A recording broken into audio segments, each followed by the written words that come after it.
De todas formas, para lo que nos va a ser también muy útil Hayek es para analizar las causas últimas de lo que ha ocurrido en el año 2008. Fijaos que, además de los principios neoliberales de la escuela austríaca y de la escuela de Chicago, de Hayek y Friedman, por lo que destaca fundamentalmente la escuela austríaca es por el estudio del ciclo económico. Y Hayek considera que el origen de las depresiones, de la fase depresiva de un ciclo económico, se produce siempre que haya un periodo prolongado de tipos de interés muy bajos. Es decir, lo que plantea Hayek es que realmente en los ciclos económicos el problema radica fundamentalmente en una bajada drástica de los tipos de interés que provocan un aumento considerable de inversiones que acaban no siendo rentables, que generan inversiones, sobre todo en el mercado hipotecario, que provocan un crecimiento desmesurado de la inversión, una sobreinversión, y que además entran como inversores personas, familias, empresarios que realmente, aprovechándose del bajo coste del dinero, se endeudan y después son incapaces de devolver los préstamos adquiridos. Esta es la tesis básica del ciclo económico de la escuela austríaca. Pues bien, esto es lo que ha ocurrido efectivamente con la crisis del 2008. Ha sido provocada fundamentalmente por un periodo continuado de bajos tipos de interés. Pero, ¿por qué ha ocurrido este periodo continuado de bajos tipos de interés?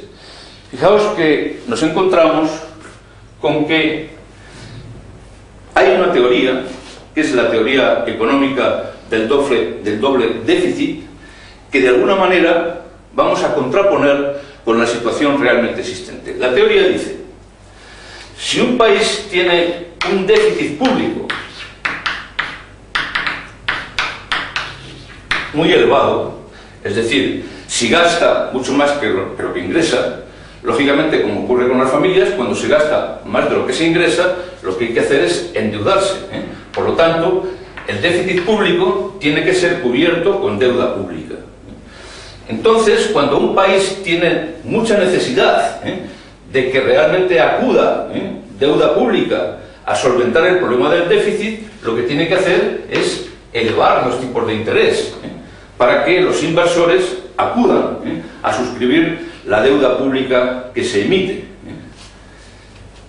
Esta subida de los tipos de interés lo que atrae efectivamente es una gran cantidad de inversión. Pero si la inversión, estamos hablando de Estados Unidos, hay que hacerla en dólares, lo que va a ocurrir es que va a aumentar la demanda de dólares en los mercados financieros internacionales. Por lo tanto, esto va a provocar un incremento de la demanda de dólares. Este incremento de la demanda de dólares lo que provoca a su vez es un alza del tipo de cambio. Si hay una gran demanda de dólares, el dólar se revalúa. Si el dólar se revalúa, como consecuencia de la subida de los tipos de cambio, ya sabemos que esto afecta a las exportaciones y a las importaciones.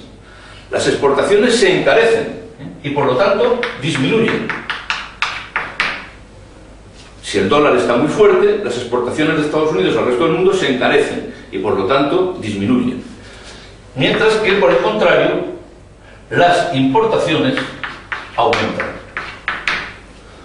Con lo cual, si aumentan las importaciones y disminuyen las exportaciones, lo que se está creando es lo que se llama un gran déficit por cuenta corriente en la balanza de pagos.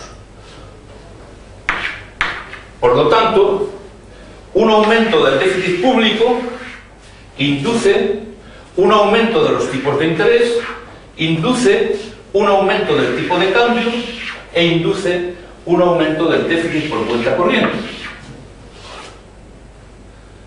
Entonces, si nos encontramos con que Estados Unidos tiene un elevadísimo déficit público, que prácticamente se mueve entre el 5 y el 10%, en estos momentos mucho más cerca del 10 que del 5, ¿cómo es posible que los tipos de interés sean bajos durante tanto tiempo en los Estados Unidos?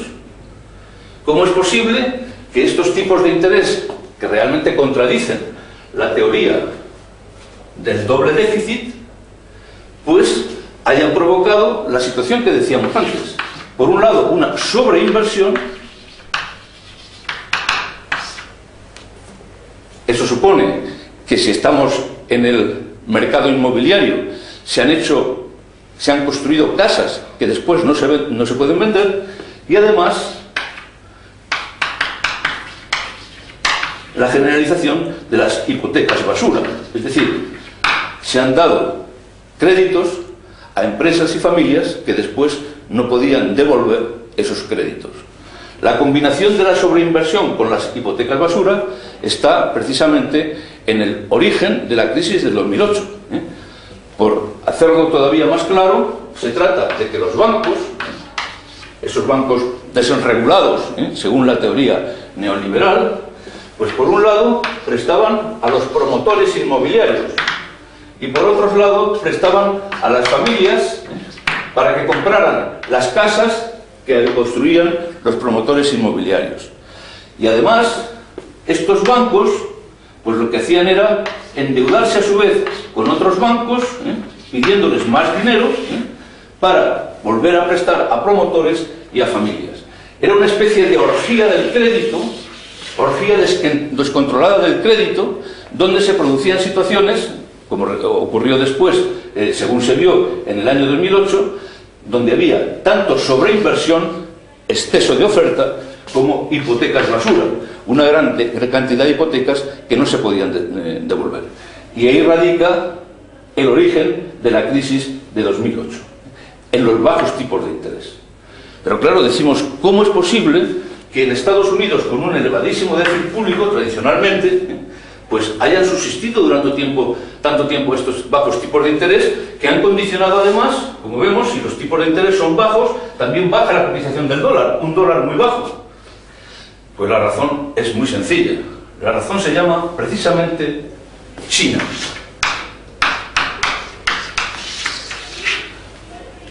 China adoptó en su momento una decisión estratégica cuando prácticamente en los años 90 decide incorporarse, tras la experiencia de la caída del muro de Berlín, al mercado, ante la constatación de que la eficiencia del mercado había ganado a la eficiencia de la planificación central. La decisión estratégica de China es comprar deuda de los Estados Unidos. Entonces, resulta que Estados Unidos ha podido convivir con un alto déficit público sin necesidad de elevar los tipos de interés, porque la colocación de su deuda estaba garantizada por los chinos. ¿Y por qué los chinos tenían interés en que los tipos de interés en Estados Unidos no subieran? Porque los chinos tomaron otra decisión estratégica, que es la de vincular el yen con el dólar. De tal forma que si el dólar estaba bajo, el yen estaba bajo. Y por lo tanto, si los tipos de interés están bajos, el tipo de cambio está bajo y el dólar está bajo. Y esto favorece las exportaciones chinas. De esta manera nos encontramos con que China ha basado su actual situación de predominio económico en dos componentes básicos. Uno de ellos es lo que se llama el dumping social. Condiciones de trabajo de los trabajadores que serían inadmisibles en los mercados occidentales.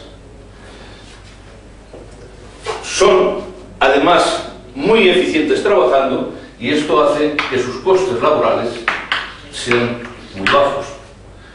Y por otro lado,